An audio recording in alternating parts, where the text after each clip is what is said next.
قال الشاعر عبد الله بن مسفر الزعبي هذه الأبيات: من تلك في ثوب الفصاحة تنطق، من تلك في ثوب الفصاحة تنطق،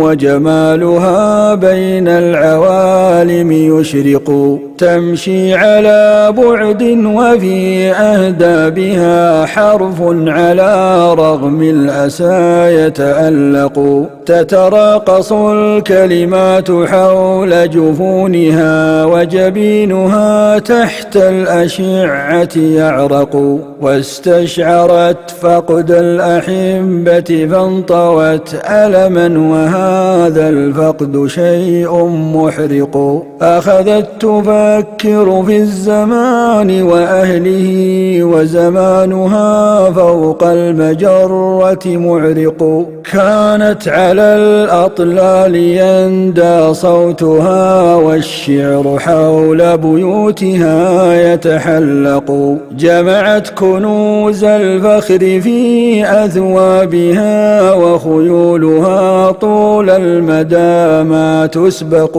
كم في المعاجم من سطور أتعبت ذهن اللبيب وذهن من يتشدق، تتلعثم الأفكار في تبيانها والضاد تحضن روحها ويفتق، لغة تسافر في الخلود يتيمة وعلى اللغات بجذرها تتفوق، سافر مع الألفاظ في رحلاتها حيث المعاني رحلة ما تلحق، هي روعة الإعراب في تشكيلها تأتي إليك بعمقها تترفق، حركاتها معنى يراد بفكرة وتغير الحركات أمر شيق، نبض الحروف عوالم في سبكها فهي البحار تلاطمت والزورق، حتى أتاها الفجر وهي أميرة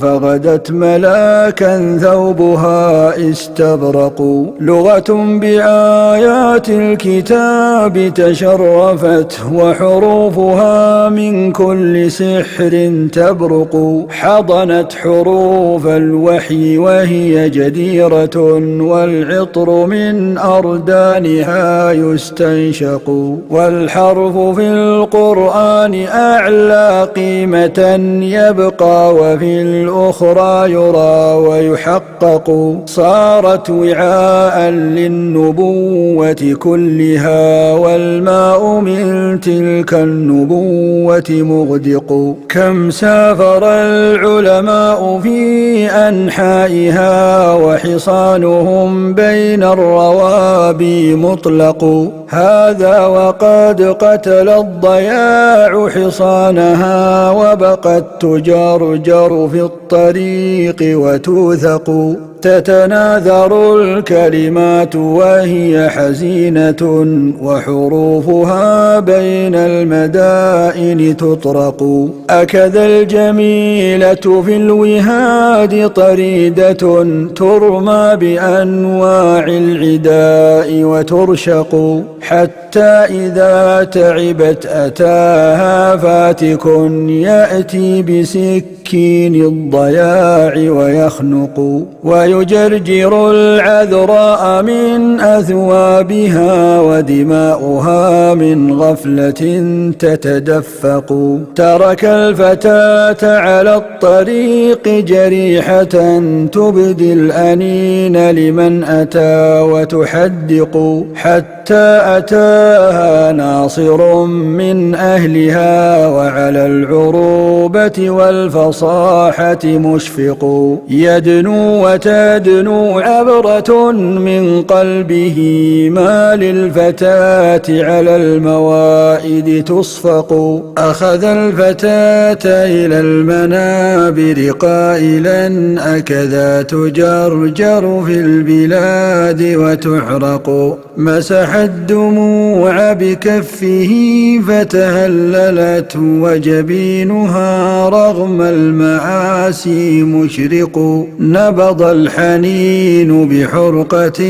فتكلمت، وهي التي من حزنها تستنطق. قالت بياني قد يجف من الأسى، وحروفه بين الأصاحب تخنق. قد أدخلوا حرفا دخيلا في الحشاء، والحرف في الأحشاء دوما مقلق. وضعوا السلاسل في الحروف، وقيدوا متني بأطراف المداد، وفرقوا ظنوا التشدق بالحروف فصاحة، وهم بأذهان الغباوة يعلق. أختي الكفيفة أصبحت أمارة، وهي التي من كل حرف تسرق. وبقربها شقراء تعصف بالملا، وأصولها عن أهلها تتفرق. يكفيك يا عذراء أن كتابنا حرف على ظهر الفصاحة يطلق. قالت قصمت الظهر يا هذا الفتى، قلت الفتى لغة علينا تشرق. قلت الفتى لغة علينا تشرق.